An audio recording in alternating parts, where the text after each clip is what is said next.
Asalaamu calaykum waraxmatullaahi wabarakaatu. Waa idin salaam dhamaan walaalahay Soomaaliyeed meel kastoo joogtaan. Waa mar kale walaasha Xafsa Shire kusoo dhawaada channelkayga hooyada maanta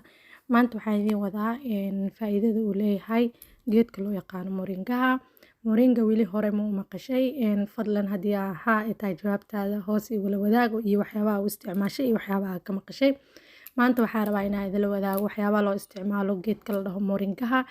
iyo faa'iidooyinka uu leeyahay iyo waxyaabaha aniga shakhsiyan aan ka arkay oo aan ka isticmaalay oo ka faa'iiday.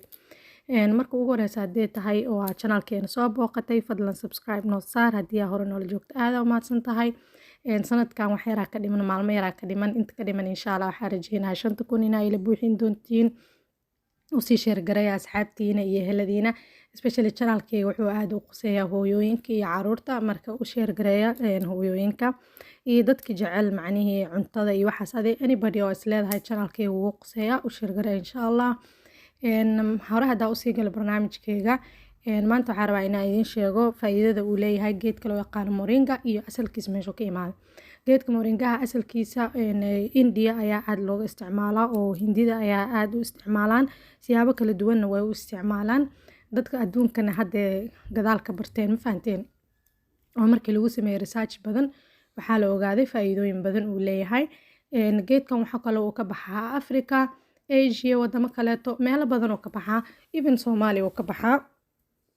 anaga aqoonin maahane dad badan oo hadda Soomaali ayaga naftirkooda ku baraarugeen oo way barteen laakiin ma la wada yaqaano. Marka waxaan rajeynayaa maanta inaad wax badan ka faa'iidi doontid oo aana raadin doontid insha Allah. Geedkan waxaa la isticmaalaa qayb kasta oo ka mid ah sida caleenta, ubaxyada, mirihiisa, xididadiisa laakiin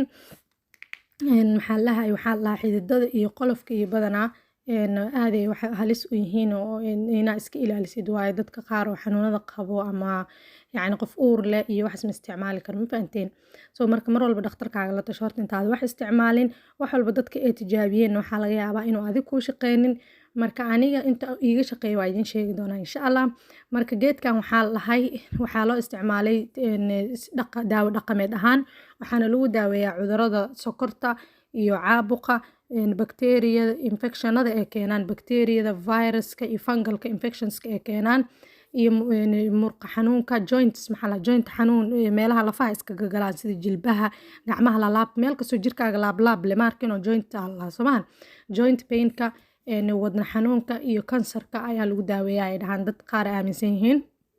Marka haddii aad yacni cuduradaas aad qabtid oo dhakhtar aad ku xiran tahay oo daawooyin aad qaadato aad rabtid inaad moringa isticmaashid fadlan dhakhtarkaaga horta kula xiriir waxaa laga yaabaa daawada inay effect yacni labadooda is qaadan karin oo marba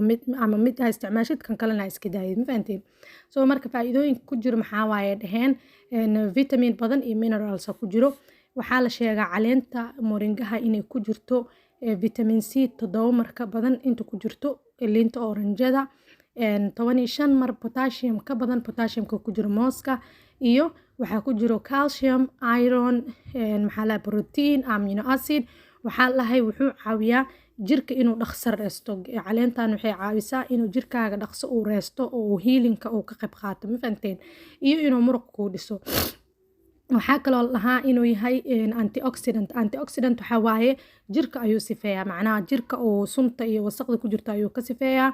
waxaa kaloo uu ka caawinayaa inuu ka ilaaliyo cell damage inuu kugu dhaco wuxuu kaloo kor u qaadaa immune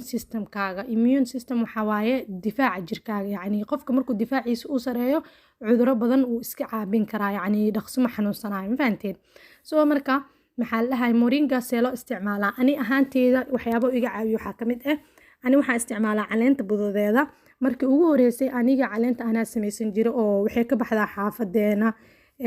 waan soo guran jiray maamo dariskeena inaan u tagaya caleenta inaan kasoo guro caleenta nadiifiyo dhaqo waxaa ku qalajinaya meel hoos ah qoraxda haddaa geysid caleenta faa'iidada way ka dhimanaysaa ma fahanteen. marka waxaa ku qalajin jiray meel hoos ah inaa yacni xaarin ama salad ama waxaa kor saaraysaa ama maro nadiif ah waxaana ka ilaalinaysaa markii aad yani caleenta dhaqdid waa inaa qalajisa caleenta waa qalajinee kabacdi subax kasta markaa soo kacdi waa gedinaysaa si aysan kaaga halaabin because caleen qoyaan markay gaarto aragteen way halaabaysa way madoobaanaysa soomaa madoobaad kastaa uga ilaalisid mar walba inaad gedid sidaa lagaa rabaa oo markay kuu wada qalasho xashishaq ay noqoto waxaa ku shiidanaysaa makiinada oo sasinta lagu shiido ama anything oo makiinad ay haysid oo wax budo kaaga dhigaa mafahanteen soo budo markuu kuu noqdo weel caag nadiif ama dhalo nadiif ayaa ku xiraysaa hawo dhan aysa gelin markaa isticmaalaysid qoyaanka ilaali soo marka ani waxaa u isticmaala caruurteeda aad u siiyaa oo yani because faa'iidooyin badan oo leeyahay immunitygana kor u qaadaa soo lama dhihin yani difaaca jirka kor u qaadaa ilmaha markuu hergabka ku dhaco camal waxaa sameeyaa waxaan ku daraa malab iyo liin dhanaan iyo asagaa isku qasaa markaa isku garaaco ilmaha qof walbaba qaanda ayaa ka siiya subaxdii والله فائدة بدن ayaan ku arkay ilmeyga hargabka iyo diifka iyo dhaqso kareystaa diifna ma ku arkaysid laba subax isku xigta daasiisid ilmaha dhaqso diifkoodu qalalaya ma fahantay waxaa kaleeto ku arkay calool xanuunkan wuu u fiican yahay haddii la iska badiyo shuban oo keena laakiin wax yar haddaa ka isticmaashid asaga iyo liinta iyo malabka haddaa isticmaasho cunuga oo kaa shubmaayo isla marka shubanka wuu ka joogsanaya taas anaa tijaabiye oo xaqiiqe oo aana been idinkaaga sheegayn ma fahanteen soo marka adinkan haddii hore u maqasheen tijaabiya caleenta hadda iyadoo budo ahna waa la gadaa soomaali ma ogyaan in lagu gado laakiin ani banaanka ligaaga keenay iyadoo budo ah oo diyaarsan oo baceysan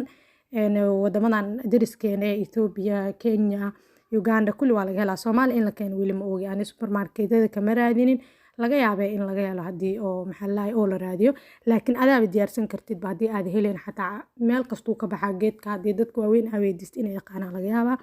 geedka moringa laha caleentiisa hindidu waxay sameeyaan sida koostada camal u karsadaan xataa caleenta intay yar tahay way karsadaan way isticmaalaan caadi loo shiitaa saliida laga sameeyaa jiro ani hadda shakhsiyan saliida ka sameeyaa jirto oo maxallaay aan rabo timaha inaan ku koriyo insha Allah waan idin soo wadaagi doonaa sanadkan soo socda insha Allah saliido badan iyo kreemooyin waxaas oo timaha lagu kobciyo ayaa rabaa inaan idin wadaago insha Allah fadlan subscribe like saara insha Allah video like badan saara si dad badan u arkaan ay uga faa'iideystaan adiga waxa moringa ka maqashay ila soo wadaag insha Allah aad mahadsantihiin jazakumullahu khayr salaamu calaykum waraxmatullaahi wabarakaatuh